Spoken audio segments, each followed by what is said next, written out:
Vamos louvar juntos ao Senhor que nos sonda nesse momento, com a leitura do 2º capítulo do Evangelho do Senhor Jesus Cristo, segundo Marcos.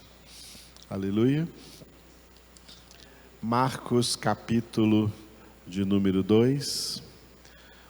Louvemos juntos o Senhor, que essa seja uma palavra preparando-nos nesta ceia, preparando-nos nessa congregação, melhor dizendo, para as 2 ceias que aqui nós celebraremos no dia de amanhã, pela graça do Senhor. Marcos, capítulo 2, leiamos juntos. Dias depois, entrou Jesus de novo em Cafarnaum, e logo correu que ele estava em casa. Muitos afluíram para ali, tantos que nem mesmo junto à porta eles achavam lugar. E anunciava-lhes a palavra. Alguns foram ter com ele, conduzindo um paralítico, levado por 4 homens. E não podendo aproximar-se dele, por causa da multidão, descobriram o eirado no ponto correspondente ao em que ele estava, e fazendo uma abertura, baixaram o leito em que jazia o doente. Vendo-lhes a fé, Jesus disse ao paralítico: Filho, os teus pecados estão perdoados. Mas alguns dos escribas estavam assentados ali e arrazoavam em seu coração: por que fala ele deste modo? Isto é blasfêmia. Quem pode perdoar pecados, senão um, que é Deus? E Jesus, percebendo logo por seu espírito que eles assim arrazoavam, disse-lhes: por que arrazoais sobre estas coisas em vosso coração? Qual é mais fácil? Dizer ao paralítico: estão perdoados os teus pecados? Ou dizer: levanta-te, toma o teu leito e anda? Ora, para que saibais que o Filho do Homem tem sobre a terra a autoridade para perdoar pecados, disse ao paralítico: eu te mando, levanta-te, toma o teu leito e vai para a tua casa. Então ele se levantou e no mesmo instante, tomando o leito, retirou-se à vista de todos, a ponto de se admirarem todos e darem glória a Deus, dizendo: jamais vimos coisa assim. De novo saiu Jesus para junto do mar, e toda a multidão vinha ao seu encontro, e ele os ensinava. Quando ia passando, viu a Levi, filho de Alfeu, sentado na coletoria, e disse-lhe: segue-me. Ele se levantou e o seguiu. Achando-se Jesus à mesa na casa de Levi, estavam juntamente com ele e com seus discípulos muitos publicanos e pecadores, porque estes eram em grande número e também os seguiam. Os escribas dos fariseus, vendo-o comer em companhia dos pecadores e publicanos, perguntavam aos discípulos dele: por que come e bebe ele com os publicanos e pecadores? Tendo Jesus ouvido isto, respondeu-lhes: os sãos não precisam de médico, e sim os doentes. Não vim chamar justos, e sim pecadores. Ora, os discípulos de João e os fariseus estavam jejuando. Vieram alguns e lhe perguntaram: por que motivo jejuam os discípulos de João e os dos fariseus, mas os teus discípulos não jejuam? Respondeu-lhe Jesus: podem, porventura, jejuar os convidados para o casamento, enquanto o noivo está com eles? Durante o tempo em que estiver presente o noivo, não podem jejuar. Dias virão, contudo, em que lhes será tirado o noivo, e nesse tempo jejuarão.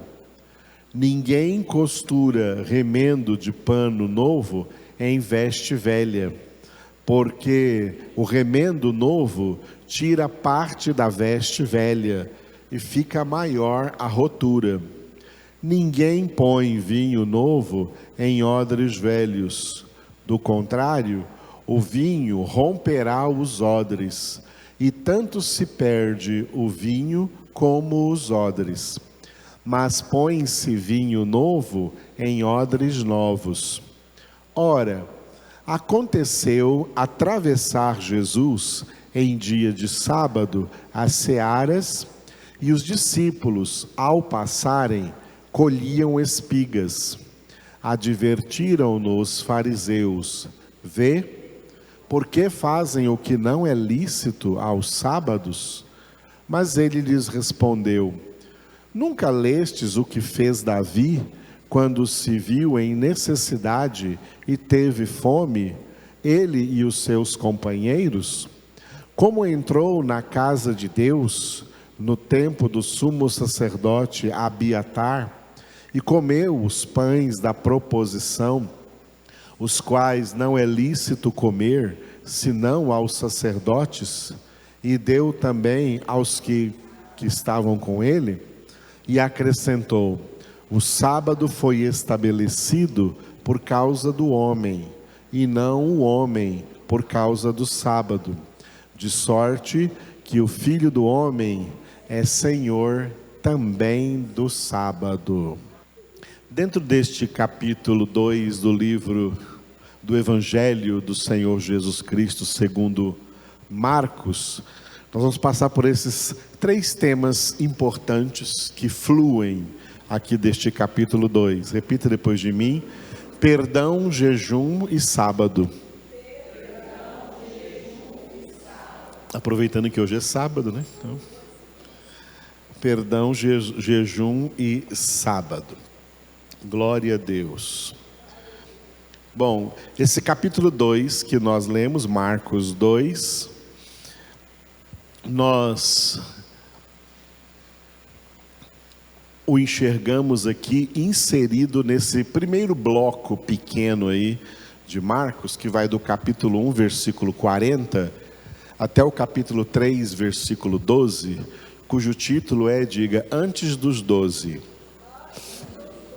Antes de Jesus escolher dentre os seus discípulos 12 homens, aos quais, além de discípulos, Jesus deu a eles também o título de apóstolos, porque ele tinha um propósito diferente com eles, que nós vamos abordar aqui durante a nossa leitura, nossas congregações no Evangelho segundo Marcos, e também no domingo segundo Lucas.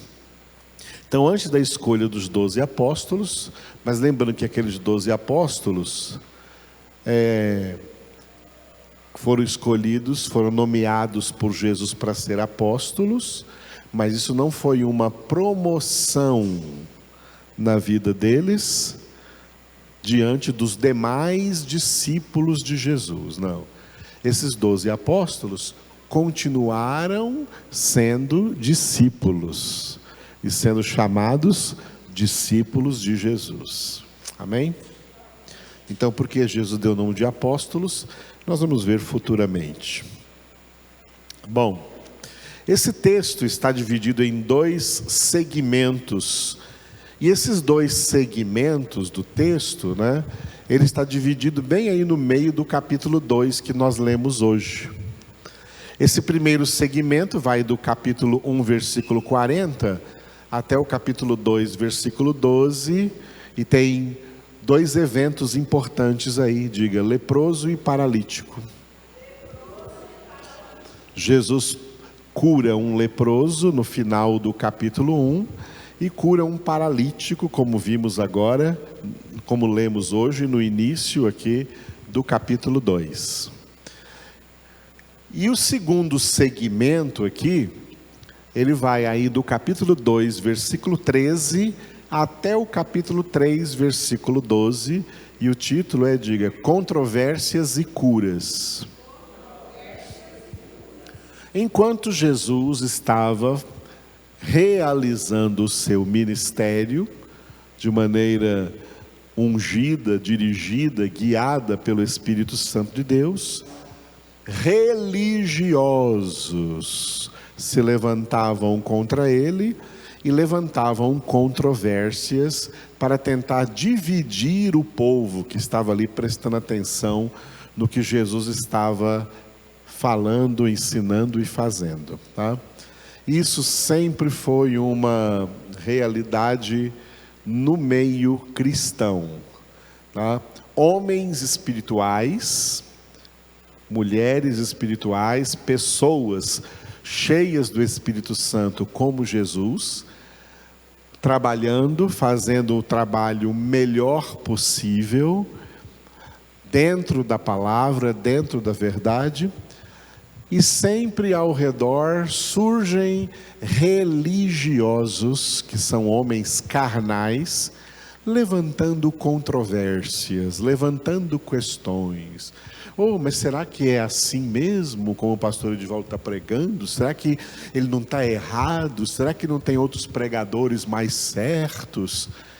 Faziam isso com Jesus, fizeram isso com os profetas antes de Jesus, fizeram isso com os apóstolos e discípulos, evangelizadores e pastores corretos depois de Jesus. Isso é uma realidade o tempo todo. Se levantaram controvérsias contra o próprio Jesus, contra o próprio Filho de Deus, muito mais sempre levantarão contra seus verdadeiros servos e servas. Mas independentemente disso, Deus continua sempre realizando a sua obra. Aleluia. Muito bem, dentro desse capítulo 2, então, que aqui divide esses dois segmentos, né, esses dois segmentos aqui, um termina lá no capítulo 2, versículo 12, e outro começa com o capítulo 2, versículo 13. Nós temos esses três temas importantes. O primeiro deles é o perdão. No versículo 10, Jesus disse assim, nós acabamos de ler: o Filho do Homem tem sobre a terra autoridade para perdoar pecados. Repitam.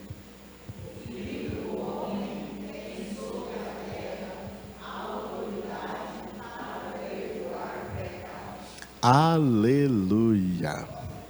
Glória a Deus.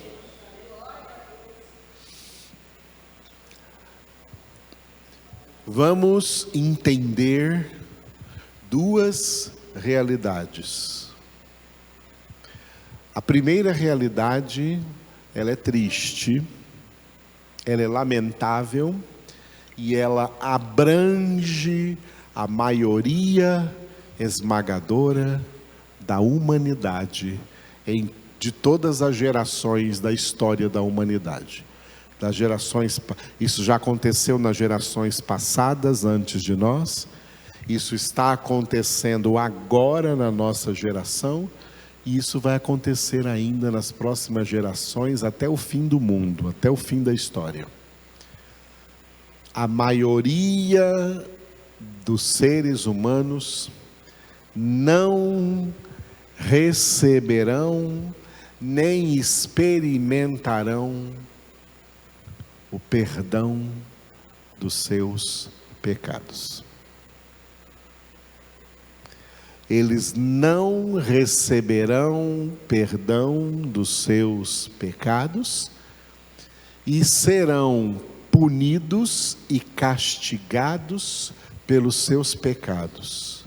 Primeiro no inferno, onde já tem muita gente, muitas almas lá, e depois no lago de fogo e de enxofre. O inferno é provisório, o lago de fogo e de enxofre é definitivo. Hoje no inferno e depois do milênio, no lago de fogo e de enxofre, é onde morarão para sempre a maioria esmagadora de toda a humanidade que passou por essa terra, passando por essa terra, ouviram falar sobre Deus, passando por essa terra, ouviram falar sobre Jesus, passando por essa terra, ouviram falar sobre muitos temas do Evangelho, da Palavra de Deus, inclusive o tema do perdão de Deus em Cristo Jesus, mas eles jamais se converteram, jamais se arrependeram, jamais confessaram os seus pecados, jamais deixaram os seus pecados. Essa é uma realidade triste, lamentável para a maioria dos seres humanos. Vão para a eternidade sem nunca ter a experiência do perdão de Deus, de serem perdoados pelo Senhor. Esse perdão administrado por Jesus, no qual ele diz: o Filho do Homem, eu, Jesus, tenho sobre a terra autoridade para perdoar pecados. Ele recebeu do Pai, Jesus recebeu do Pai a autoridade para perdoar os pecados, não de todo mundo. Essa é a segunda parte. Mas somente daqueles que o próprio Pai escolheu em Cristo antes da fundação do mundo para serem santos e irrepreensíveis diante dele. Efésios 1:4. Só os poucos escolhidos. Mateus 22:14. Muitos são chamados para receber esse perdão, porém, dentre eles, poucos escolhidos de fato receberão e experimentarão o perdão eterno de Deus. Só esses poucos escolhidos estarão no céu, porque foram escolhidos por Deus antes da fundação do mundo e já tiveram os seus nomes inscritos no livro da vida do Cordeiro, que foi morto no propósito de Deus, já valendo a sua crucificação, morto antes da fundação do mundo. E o propósito de Deus já veio valendo sobre toda a humanidade. Essa é uma realidade, irmãos, que vocês vão ouvir aí fora, se forem ouvir outros pastores e pregadores, vocês vão ouvir a maioria dos evangélicos que estão pregando hoje aí, a maioria dos pastores que estão pregando hoje por aí, que vem tanto do pentecostalismo como do neopentecostalismo, eles pregam segundo a teologia de um teólogo chamado Jacobus Arminius, Jacó Armínio. E esse Jacó Armínio, ele ensinou para as pessoas, e muitos crentes caíram nessa, a heresia de que o perdão de Deus é para todo mundo, basta a pessoa querer. só não será perdoado quem não quiser. Então, o arminianismo, que é a teologia mais aceita hoje no meio dos evangélicos, ele é antibíblico, porque coloca a salvação, o perdão de Deus, nas mãos das pessoas, na decisão das pessoas, na escolha das pessoas, na vontade das pessoas, no querer das pessoas. E especialmente numa outra heresia terrível, uma mentira de Satanás acreditada no mundo inteiro, por isso que o mundo inteiro jaz no maligno, na mentira do livre-arbítrio, em que cada um tem livre-arbítrio para escolher ser salvo, para escolher ser perdoado. Isso é uma tremenda heresia. É uma mentira, e esses mentirosos vão prestar contas diante de Deus. A Bíblia não ensina desse jeito. A Bíblia ensina que a salvação, que inclui o perdão de Deus em Cristo Jesus, de todos os seus pecados, é exclusiva para os eleitos de Deus. Quando nós pregamos aqui para vocês Atos dos Apóstolos, capítulos 13 e 14, pode dar uma olhadinha aí na sua Bíblia. Quando nós pregamos aqui sobre a primeira viagem do apóstolo Paulo, juntamente com Barnabé, eles viajaram juntos na região da Frígia, da Panfilha, da Galácia, e ali pregaram o Evangelho, e depois Paulo escreveu para eles a carta aos Gálatas. Atos capítulo 13, abra na sua Bíblia Atos capítulo 13, se você ler esse capítulo 13, vai ver que Paulo e Barnabé pregaram o Evangelho para muita gente, mas essa gente toda foi convertida? Essa gente toda foi salva? Essa gente toda foi perdoada? Não. Quem foi convertido? Quem foi salvo? Quem foi perdoado? Versículo 48. Atos 13, 48.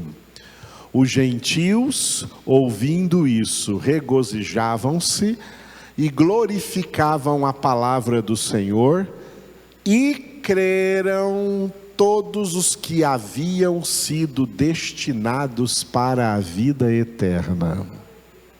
Leiam bem forte esse versículo.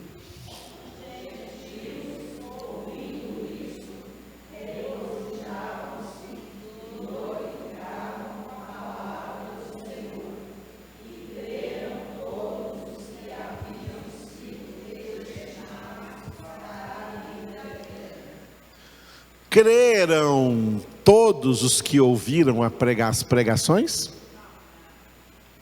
Não. Dentre todos os que ouviram as pregações, quais foram os que creram? Os que haviam sido destinados para a vida eterna. Vamos ter um pouquinho de aula de português, para você lembrar da escola quando você estava na aula de português. O verbo aqui é o verbo destinar. Verbo destinar. Dar um destino a alguém ou dar um destino a alguma coisa.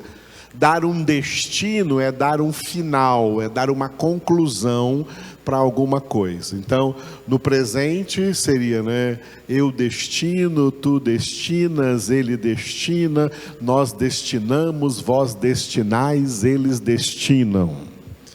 No passado é eu destinei, tu destinaste, ele destinou, nós destinamos, vós destinastes, eles destinaram. Aqui, esse verbo, tá? Ele está acompanhado, o verbo destinar aqui nesse versículo, ele está acompanhado de dois verbos auxiliares. Tá entendendo aí? Lição de português aqui? Aqui o verbo destinar está sendo acompanhado de dois verbos auxiliares. O verbo haver, com H, haviam, e o verbo ser, sido, haviam sido destinados. Esses dois verbos, haviam sido destinados, estão mostrando para nós, tá? Que esse verbo destinar aqui, ele está na voz passiva. Os verbos têm três vozes. A voz ativa é quando o sujeito pratica a ação. A voz média ou reflexiva é quando o sujeito pratica a ação para si mesmo, sobre si mesmo. É ele que faz consigo mesmo. Esse é o erro do arminianismo, diz que há pessoas que fazem consigo mesmas. Mas o verbo aqui está na voz passiva, indicando que as pessoas sofreram essa ação, porque foi outro quem realizou nelas essa ação. Essas pessoas que creram, elas não creram porque elas mesmas se predestinaram para a salvação. Não, elas creram porque elas já haviam, lá no passado, pretérito, elas já haviam sido destinadas. Por quem? Se elas haviam sido destinadas, na voz passiva, elas não fizeram nada para isso, elas não fizeram nada para ser destinadas. Quem foi que as destinou para a vida eterna? Deus. Por isso elas creram. Por isso elas receberam de Deus o dom da fé. Efésios 2:8. Pela graça sois salvos mediante a fé. E isso não vem de vós.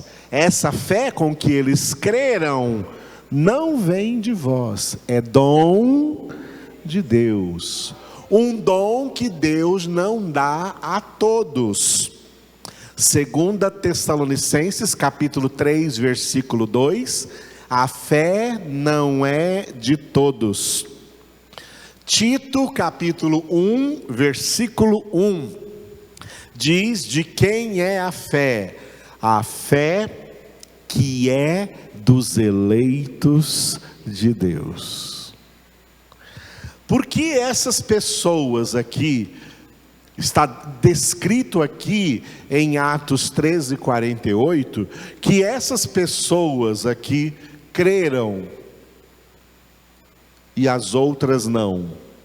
Porque elas receberam de Deus o dom da fé, e elas receberam de Deus o dom da fé, porque elas já haviam sido, lá no passado, antes da fundação do mundo, elas já haviam sido destinadas por Deus para a vida eterna, para receber a salvação, para receber o perdão de Deus. Qual a diferença dessas pessoas para todas as outras?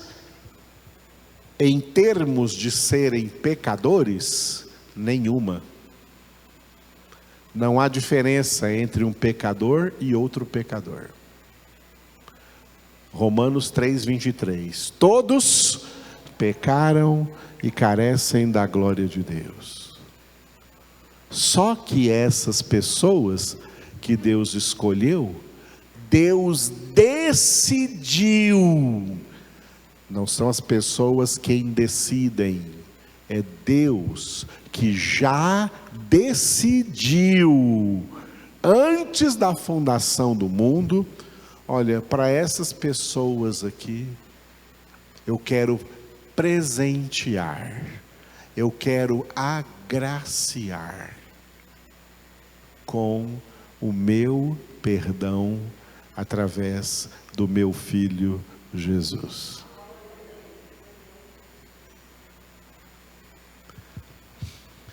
Somente aquelas que já foram pelo próprio Deus destinados para a vida eterna. Aleluia. Se alguém tem problemas de acreditar nisso, vai se ver com Deus. Isso é obra de Deus, não é obra de homens. Deus nunca foi obrigado a salvar ninguém. Deus não é obrigado a salvar ninguém. Mas a obra da salvação que Ele planejou só vai beneficiar aqueles que Ele mesmo escolheu. Glória a Deus. E aí as pessoas podem perguntar assim: mas pastor, como é que eu vou saber se eu sou um desses? Você vai saber por causa daquilo que está escrito em Romanos capítulo 8, versículo 16. Porque o Espírito Santo testifica com o nosso espírito que somos filhos de Deus. O testificar do Espírito Santo não deixa dúvida. Não deixa dúvida.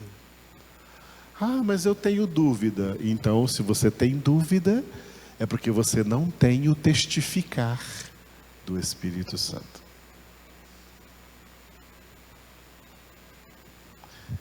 Entendendo essa palavra, se eu não tivesse o testificar do Espírito Santo e entendesse essa palavra, eu ia colocar minha cara no chão e chorar até morrer.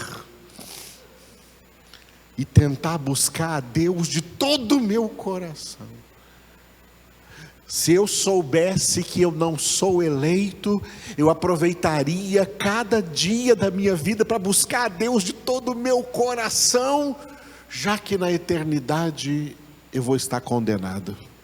Eu quero aproveitar a vida agora para buscar o meu Deus, já que eu não vou estar com Ele na eternidade. Que coisa, irmãos. Quem experimenta a salvação, quem experimenta o perdão que Deus nos dá por meio de Jesus, não tem dúvidas. Porque um grande peso saiu para sempre de cima de sua cabeça, das suas costas, da sua consciência, porque nenhuma condenação há mais para os que estão em Cristo Jesus. Romanos capítulo 8, versículo 1. Aleluia. E isso é o que está aqui no que Jesus disse. Repita de novo: depois de mim, o Filho do Homem tem sobre a terra autoridade para perdoar pecados.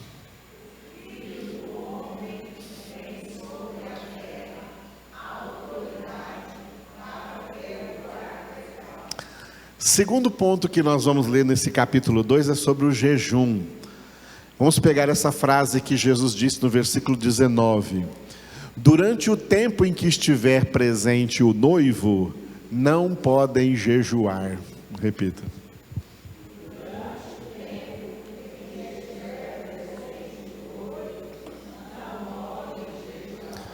Tem muita gente que não entende essa questão do jejum, então eu vou explicar para vocês. Primeira coisa, que o jejum não tem a sua origem na Bíblia. A origem, a Bíblia fala de jejum, peraí, mas a origem do jejum não é a Bíblia. Sabe qual é a origem do jejum? A origem do jejum é uma origem religiosa. Não é uma origem espiritual, é uma origem religiosa. Todas as religiões, começando por religiões anteriores à Bíblia ser escrita, antes da Bíblia começar a ser escrita por Moisés, começando a escrever o Gênesis, quando já estava peregrinando 40 anos no deserto com o povo, lá depois de sair do Egito, foi ali que a Bíblia começou a ser escrita. Antes da Bíblia ser escrita, já havia muitas religiões na terra. E todas essas religiões, para não dizer todas, vamos dizer a maioria, não sei se todas, mas a maioria delas, jejuavam. As religiões têm a prática do jejum. O jejum, portanto, não tem origem na Bíblia. O jejum tem origem nas religiões pagãs, onde as pessoas achavam que tinham que jejuar para pagar um preço, para ganhar alguma espécie de bênção, com esse preço do jejum que elas pagavam. A origem do jejum é essa, tá? E existem religiões no mundo que são campeões mundiais de jejum, acima tanto do povo de Deus da antiga aliança, os judeus, e como do povo da nova aliança, cristãos. Gente ímpia, gente pagã, religiosos de Satanás, jejuaram na história muito mais do que pessoas de Deus, do que gente de Deus. Uma das antigas religiões, que já existiam antes da Bíblia começar a ser escrita, é, por exemplo, o hinduísmo. Já ouviram falar de hinduísmo? O hinduísmo é uma religião muito antiga, é uma religião diabólica, satânica, onde invocam mortos, invocam espíritos malignos. E dessa religião se ramificou aí surgiram várias religiões. Do hinduísmo surgiu o budismo, do hinduísmo surgiu as religiões da Índia, daqueles sacerdotes da Índia. Do hinduísmo surgiu o espiritismo. Tudo isso veio do hinduísmo.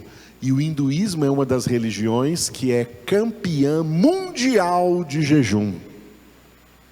Os sacerdotes hindus que ficam lá na Índia, tomando banho lá no rio Ganges, na Índia, e se cobrindo de pó e de tinta branca, cabelos desgrenhados, porque eles não cortam os cabelos, né? Os dentes estragados, porque eles nunca vão arrumar os dentes, não tem dentista. Eles são considerados pelos hindus homens muito santos. E as pessoas que acreditam no hinduísmo, nessa religião, vão lá na Índia para ser abençoadas por esses sacerdotes. Sabe o que esses sacerdotes fazem? Eles vivem em jejum o tempo todo. Sabe quando eles comem? Eles comem alguma coisinha quando estão prestes a morrer. Só quando estão prestes a morrer, os sintomas da morte começam a chegar, ele come alguma coisa para continuar vivo, come alguma coisa e continua jejuando. Porque é assim que eles são considerados por aquelas pessoas, homens sagrados, homens que vão abençoá-los. Está vendo onde vem o jejum? O jejum veio daí.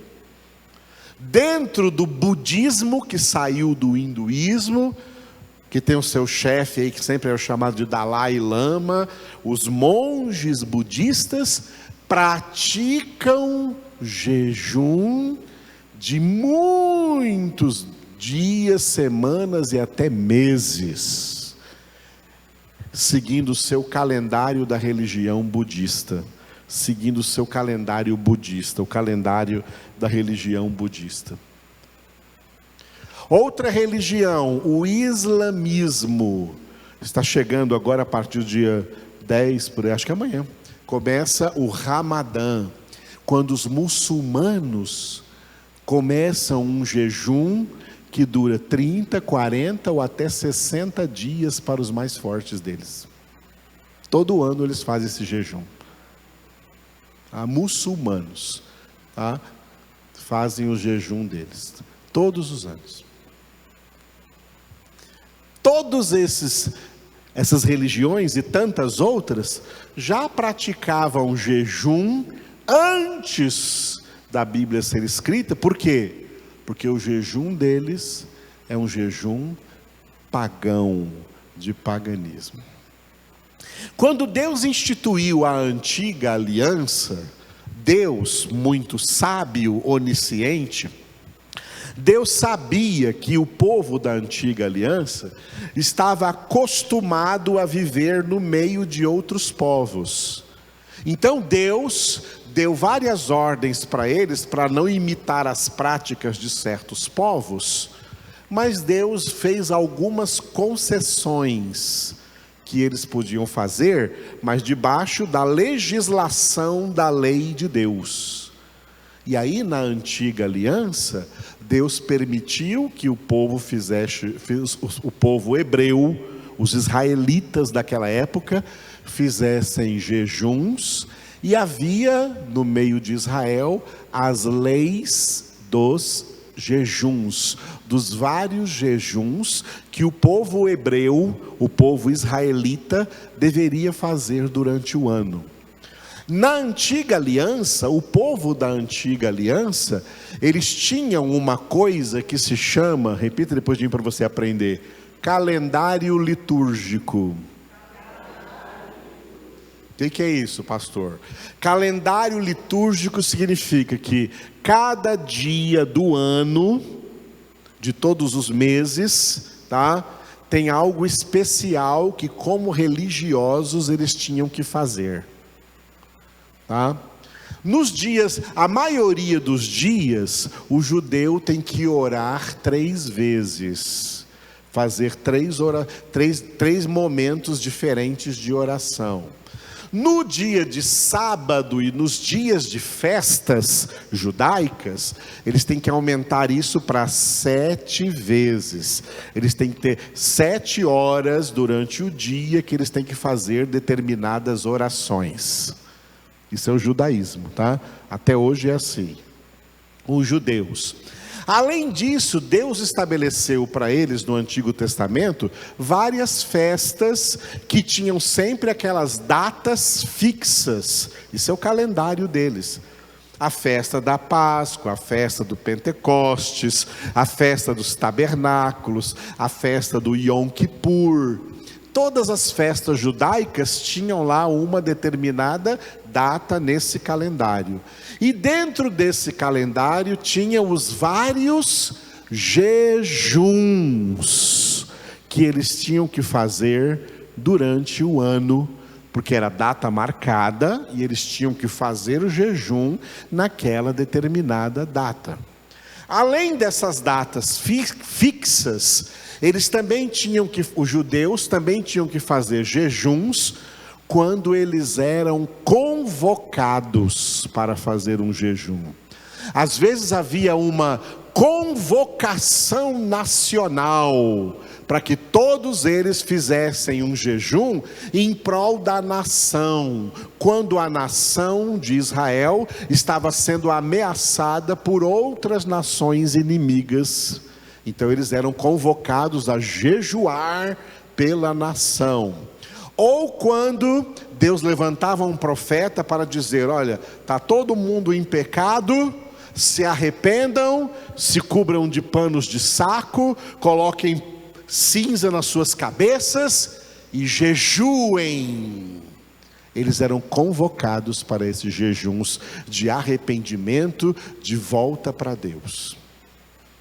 Tudo isso, irmãos, é coisa da antiga aliança. Nova aliança, Jesus veio, nova aliança.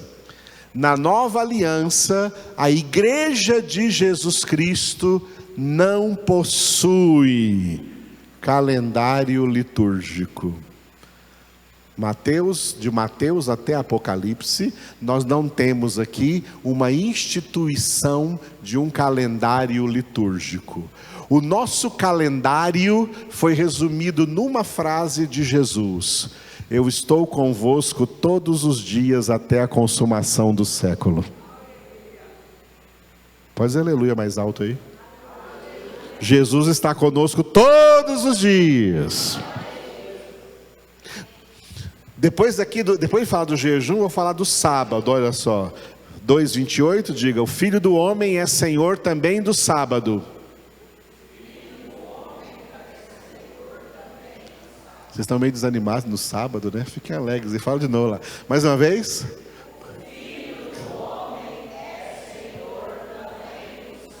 Jesus disse isso. Por quê? Na antiga aliança, eles tinham que guardar o sábado. Eles tinham que guardar o sétimo dia. Por isso que no sétimo dia eles tinham que ter 7 orações. Os outros dias, 3 orações. Mas no sábado, 7 orações. Eles tinham que guardar o sábado. Hoje, nós não temos que guardar o sábado. Porque hoje, depois que Jesus veio, nós guardamos todos os dias. Não é sábado mais o dia do Senhor, tá? Os adventistas do sétimo dia estão errados, estão debaixo de heresia, de mentira e não da verdade, tá? O dia do Senhor não é mais o sábado e também não é o domingo, como o catolicismo pregou durante séculos, e o protestantismo hoje continua acreditando que é o domingo, o dia do Senhor.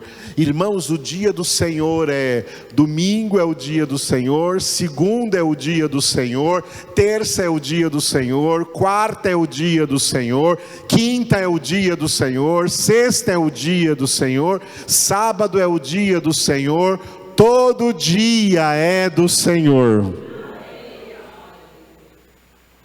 Todo dia hoje é chamado por um único tempo.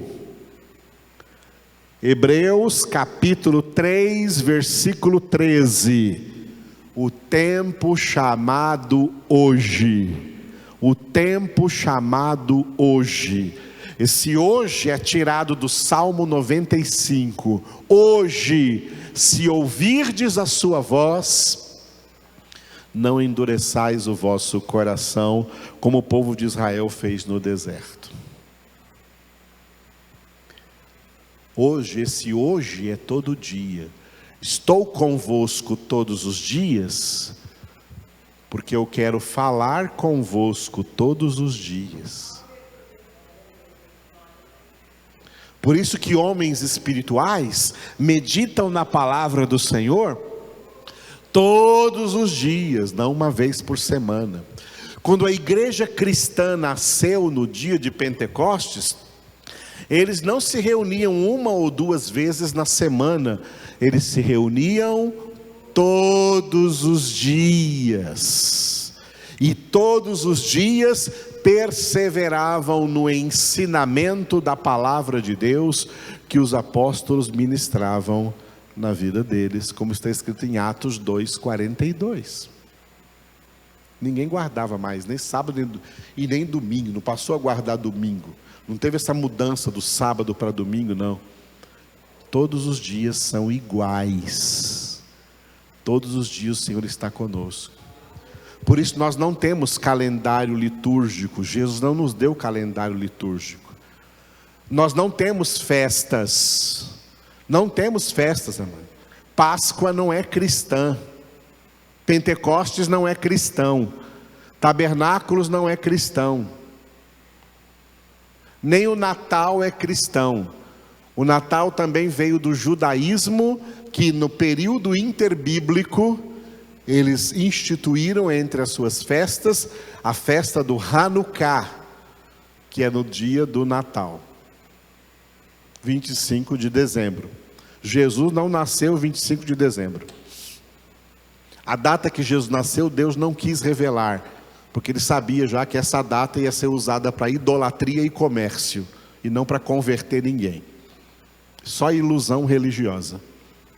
Deus não gosta de ilusão. O pai das ilusões é o mesmo pai da mentira, o diabo. O cristianismo bíblico não tem festas marcadas para tal dia do ano. Sabe por quê? Porque o verdadeiro cristianismo, nós estamos em festa todo dia, porque Jesus está conosco todos os dias. Jesus está conosco todos os dias. Jesus está conosco todos os dias. Jesus está conosco todos os dias. Jesus está conosco todos os dias. Entendeu isso, amados? E quando ele fala do jejum, durante o tempo em que estiver presente o noivo, não podem jejuar. Jesus está presente? Jesus é o noivo e está presente? Então não pode jejuar.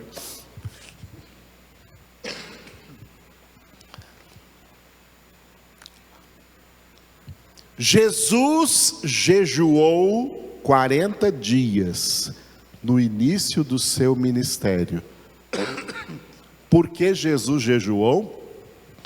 Jesus jejuou porque ele foi guiado pelo Espírito Santo ao deserto para jejuar. É isso que contam os evangelhos. Portanto, esse jejum de Jesus, que nunca mais ele fez, ele só fez aquela vez. Nunca mais Jesus jejuou nos outros anos todos do seu ministério. Jesus não jejuou nunca mais, foi só aquela vez. Aquela vez ele jejuou, porque ele foi guiado pelo Espírito Santo ao deserto, e ali ele jejuou 40 dias.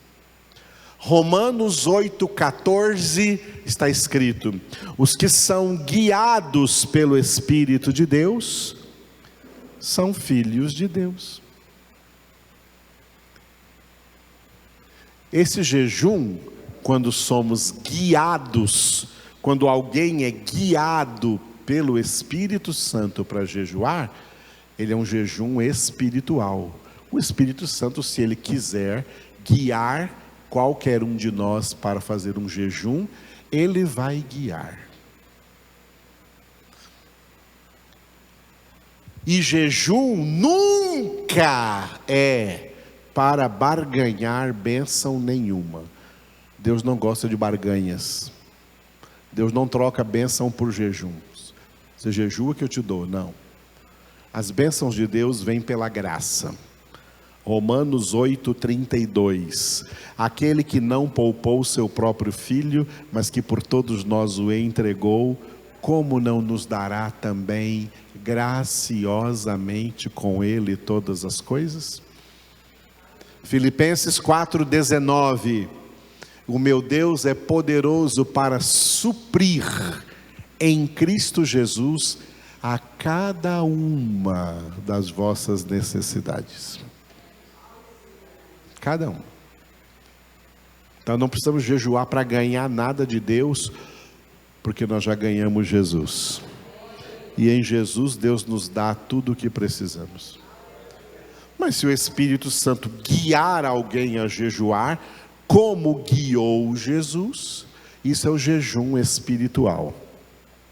Fora o jejum espiritual, tem o jejum circunstancial, que foi o que Jesus disse aqui nesse texto de Marcos 2 que nós lemos. Dias virão em que o noivo será tirado, nesse dia eles jejuarão. O noivo foi tirado deles quando ele foi entregue para ser crucificado. Quando alguém está passando por uma circunstância emocional muito forte, seja de tristeza, como é na maioria, ou de luto, perda de alguém, uma situação difícil, naturalmente o organismo não manifesta fome. E as pessoas não comem. Esse é o jejum circunstancial, que pode acontecer também por motivos bons, positivos, por alegria. Está tão alegre que nem fome tem. Então, um jejum circunstancial, por causa de uma determinada circunstância. E é claro que se a pessoa é crente, ela aproveita isso para orar mais, para ler, se alimentar da palavra. Jejum espiritual, diga jejum espiritual. É quando o Espírito Santo nos guia. Diga jejum circunstancial. Quando você está passando por uma circunstância na qual você nem fome tem. E naturalmente, então, você não come. Tá? E existe, é claro, diga o terceiro aí, diga jejum espontâneo. Jejum espontâneo é assim, se quer jejuar, jejue, meu querido. Quer jejuar, jejue à vontade. É problema seu. Jejum espontâneo. Agora, esse jejum não pode ser para barganhar nada. E tem gente que fala assim, o jejum quebranta a carne. Mentira. Jejum não quebranta nada. Senão esses pagãos que jejuam seriam as pessoas mais quebrantadas do planeta. Mas são as pessoas mais possuídas do planeta pelo diabo. Jejum não quebranta nada. O que quebranta a carne é a obediência à palavra de Deus. Quando você obedece à palavra de Deus, você faz o que a carne não quer. E aí você quebranta a carne. A carne é quebrantada na obediência. Não é em coisa de jejum, não. E você pode ler depois em Mateus capítulo 17, tá?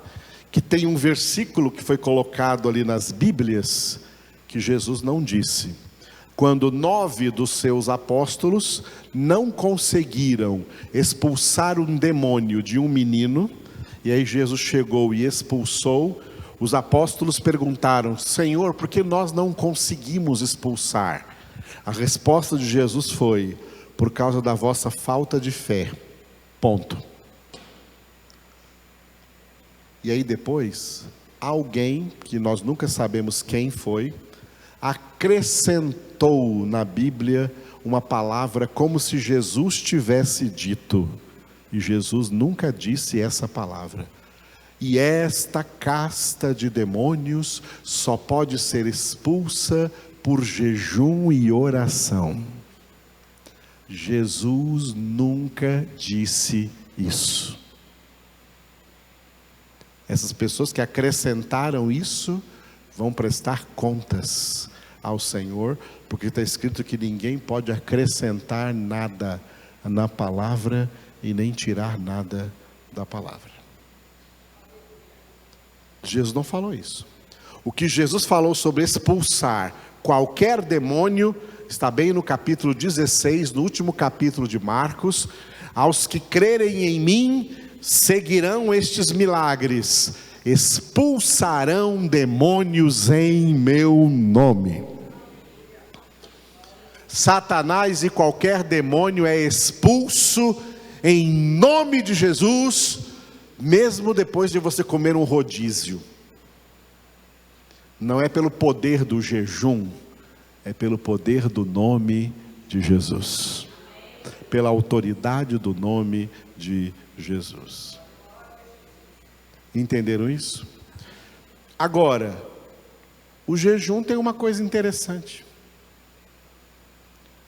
Bom, antes de falar dessa coisa interessante, estou quase terminando aqui, né? Acabei atrasando para vocês hoje um pouco, mas preste atenção. À noite é uma criança, então preste atenção aqui, ó. Olha, preste atenção nisso, tá? Hoje, se você vê alguém aí, algum líder evangélico, convocando a nação para jejuar, ele está fora da Bíblia. Hoje não se convoca a nação para jejuar mais, não. No Novo Testamento não existe isso. Isso era quando o povo de Deus era uma nação na terra, no Antigo Testamento. Na Nova Aliança, quem faz isso é herege. É herege, viu? Convocando a nação, o Brasil, para jejuar. Não, Jesus não manda mais isso. No Novo Testamento isso não existe. Não se convoca. Outra coisa, não se convoca crianças, adolescentes em fase de crescimento e estudantil para se jejuar. Isso é errado. Não se convoca idosos acima de 60 anos a jejuar. Não se convoca pessoas que têm comorbidades, como por exemplo diabetes, a jejuar. Quem tem diabetes tem, durante o dia, tem que comer alguma coisinha pelo menos de 3 em 3 horas, senão a glicose vai lá embaixo, essa pessoa desmaia e pode até morrer. Elas não são convocadas para jejuar. Não se convoca pessoas para jejuar hoje.